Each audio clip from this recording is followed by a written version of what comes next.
Hi folks, Will at LR Workshop. Are Land Rover genuine parts expensive?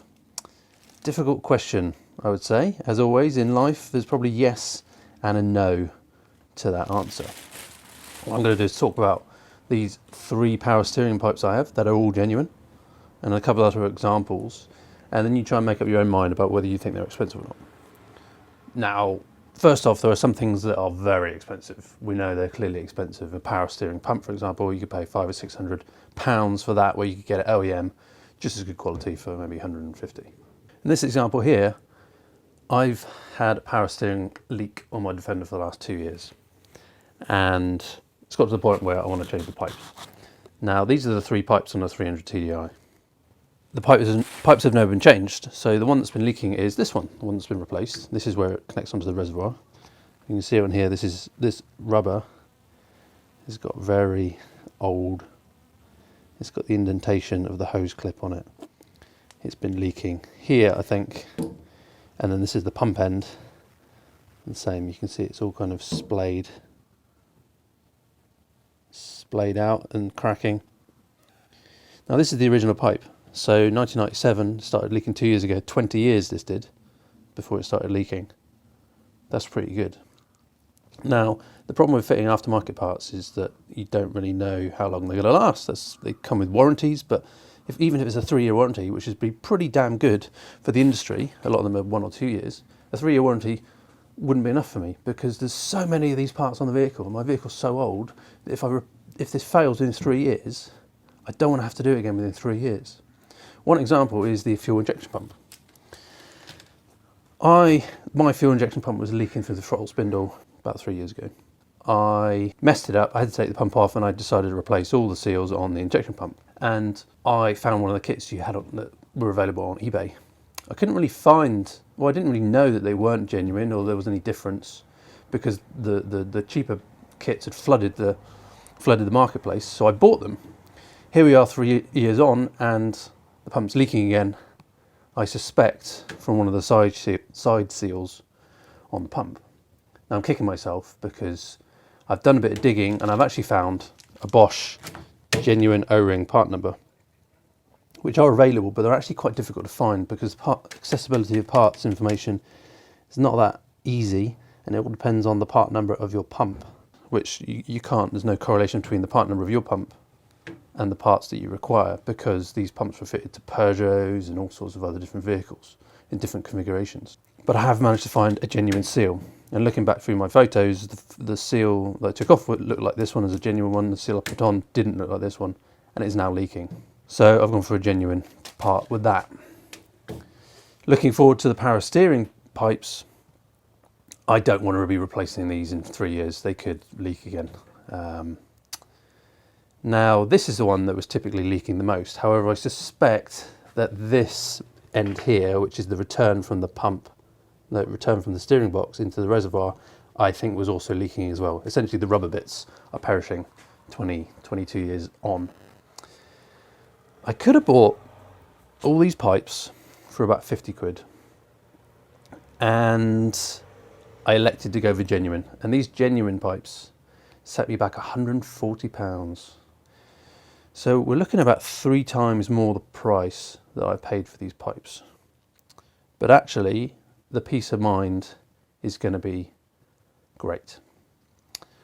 This one wasn't even leaking, but I thought while I was there, I'll do the whole job properly.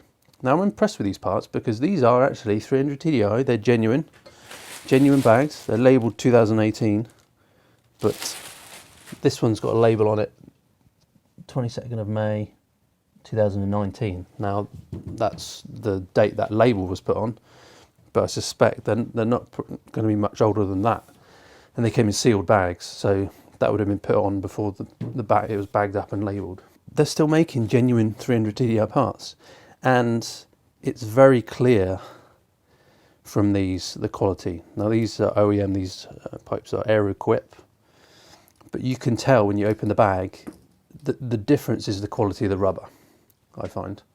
And the smell, it smells like when you walk into a sports shop and you've got the smell of trainers and basketballs.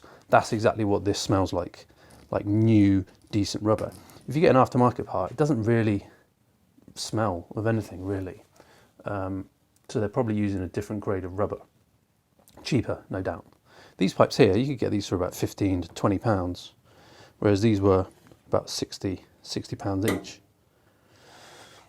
I've had power steering pipes before they leak on the crimps, so it's not just straightforward as a bit of metal and some rubber, because the rubber could be poorer quality, the crimps could be poorer quality. Who knows what could happen with these? I don't want to be replacing them within 3 years. They may be 3 times the price, but it's probably going to pay in the long term. If these last as long as the originals did, that's going to be 20 years of service. I'd be very happy with that. Thank you very much.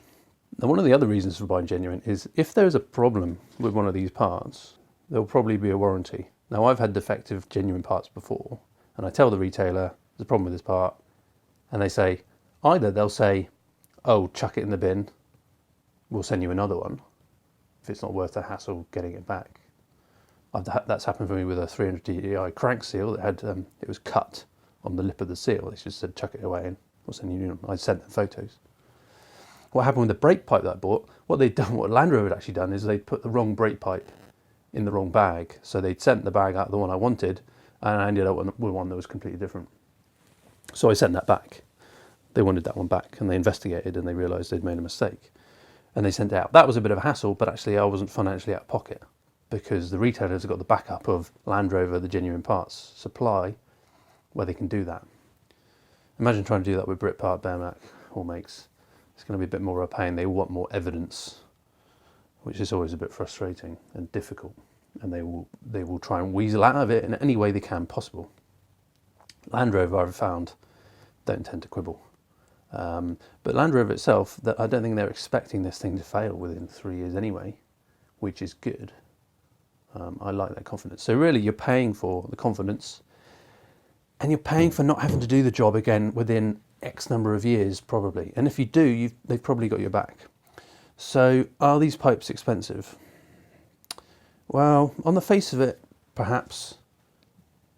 But in this case, I've been through the vehicle recently and it's got a lot of problems on the vehicle. I couldn't afford to do everything with genuine parts. However, this is just something I wanted to tick off and not have to deal with again. So in that respect, in my mind, these weren't that expensive. I was happy to pay. And actually, I've got to the stage now where it's quite satisfying to spend money on genuine parts. It's quite satisfying bolting this stuff onto the vehicle. If you can afford it, obviously. I'm not going to replace every part with genuine. That is the balance. That is the balance of finding OEM and the pattern parts that are actually good quality. And hopefully people are leaving reviews on LR Workshop to that effect. But certainly I like buying genuine parts as well, as these then become reference parts that I post images on LR Workshop about, so that people can then see and compare in future when they get an aftermarket or a pattern part. They say, oh, what does the crimp look like? Do I think it's as good quality? Other people can see that this is what Land Rover think is genuine quality. What do the aftermarket parts suppliers think? So let me know in the comments if you think that paying for Land Rover genuine parts is worth it. Are they expensive or are they too expensive? Or what parts do you think you should always buy genuine for? Leave a comment below. Thanks for watching. Bye for now.